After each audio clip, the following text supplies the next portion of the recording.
இன்றைக்கி வந்து பார்த்திங்கன்னா ஒரு ட்ராவல் vlog தான். அவங்க ஊர்லேருந்து வந்திருந்தாங்க இல்லையா, மேரேஜ்லாம் முடிஞ்சிட்டு அங்கங்கே அலைஞ்சிட்டு சரி 2-3 நாள் ரிலாக்ஸ் ஆகலான்னு சொல்லிட்டு சென்னை போகலான்னு சொல்லி பிளான் பண்ணி சென்னை போனோம். அங்கே போய் நுங்கம்பாக்கத்துக்கு ட்ரெயினில் போயிட்டுருந்தோம். என் தங்கச்சி ஃபேமிலி அங்கே இருக்காங்க.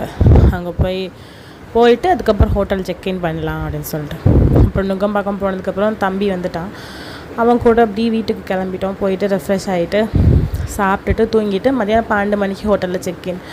அது ஹோட்டல் பேர் பார்த்திங்கன்னா GRD கிராண்ட் சென்னை. அதுதான் 5 ஸ்டார் ஹோட்டல் தான்.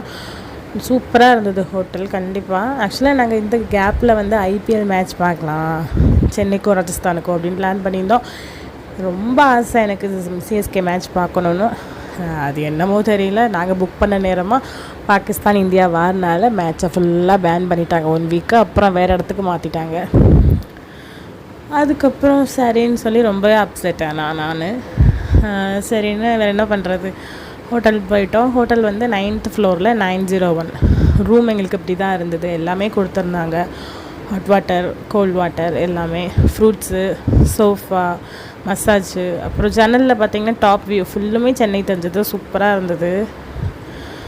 அதுக்கப்புறம் டிவி இருந்தது. ஹாலில் ஒரு டிவி, பெட்ரூமில் ஒரு டிவி. நல்லா கெஸ்ட்லாம் தங்கிக்கிற மாதிரி நல்லா இருந்தது.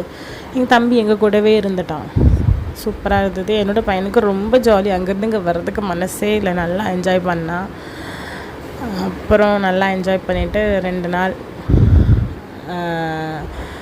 ஜாலியாக என்ஜாய் பண்ணிகிட்டு இருந்தோம். செக்இன் பண்ணிவிட்டு நல்லா தூங்கி எழுந்திரிச்சிட்டு அதுக்கப்புறம் வெயில போகலான்னு சொல்லி பிளான் பண்ணியிருந்தோம். பிடிச்சிருந்தா லைக் பண்ணுங்கள், சப்ஸ்கிரைப் பண்ணுங்கள். பாய்.